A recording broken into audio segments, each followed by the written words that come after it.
कल्की अवतार नेपालीमा स्वागत छ सबैलाई।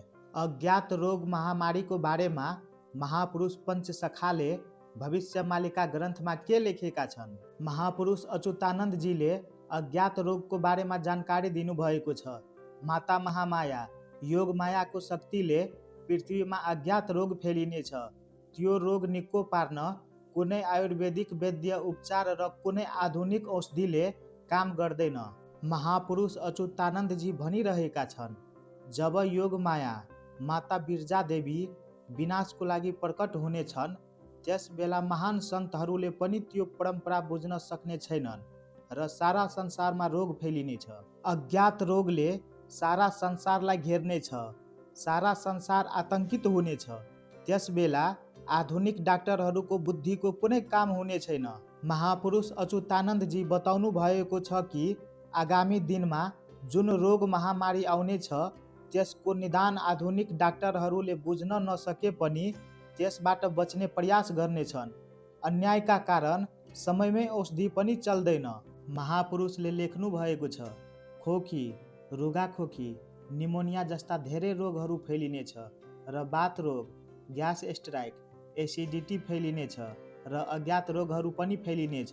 महापुरुषले बताउनुहुन्छ कि अज्ञात रोग आउँछ र यसको उपचार पत्ता लाग्दैन र चिकित्सकले पनि रोग पहिचान गर्न सक्दैनन्। यसका कारण धेरैको ज्यान जानेछ। यसलाई निको पार्नको लागि धर्म नै अहिलेको सबैभन्दा ठुलो औषधि हो। एक समय आउनेछ जब कुनै औषधिले काम गर्दैन र त्यही समय पृथ्वीमा सर्वनाश हुनेछ।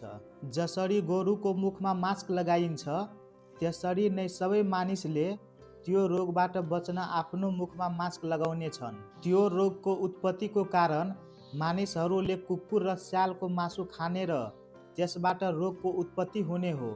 चीनका मानिसहरूले यस्तो मासु धेरै मात्रामा खाने गर्छन्, जसका कारण यो रोग चीनबाट सुरु भएको हो। संसारका हरेक देशमा पखाला र बन्ताको रोगले धेरै मानिसहरू मर्नेछन्। महापुरुष शिशु अनन्त महाराजले आफ्ना शिष्य बरङलाई भन्नुहुन्छ, यस्तो रोग आउनेछ जसमा संसारका डाक्टरहरू नष्ट हुनेछ र सामान्य मानिस पनि त्यही रोगबाट मर्नेछन्। महापुरुष शिशु अनन्त महाराजले नयाँ रोगको बारेमा लेख्नुहुन्छ, मानिसको शरीरमा यस्तो रोग आउनेछ जसमा मानिसको मुखबाट रगत बन्ता हुन्छ, जुन रोगले सारा संसारका मानिसलाई ठुलो समस्या निम्त्याउनेछ।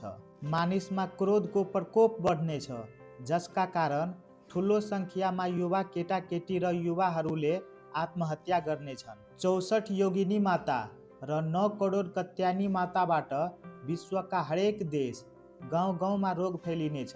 त्यो रोगको कुनै उपचार हुने छैन। रक्षाको मन्त्र, त्रिकाल सन्ध्या, भागवत पठन र माधव नाम भजन मात्र हुनेछ। भविष्यमालिका पुराणको अध्याय 24मा लेखिएको रोग महामारीको बारेमा तपाईहरूको के राय छ? कमेन्ट गरेर जरुर बताउनुहोला र यो भिडियो धेरैभन्दा धेरै सेयर गर्नुहोला। जय श्री माधव।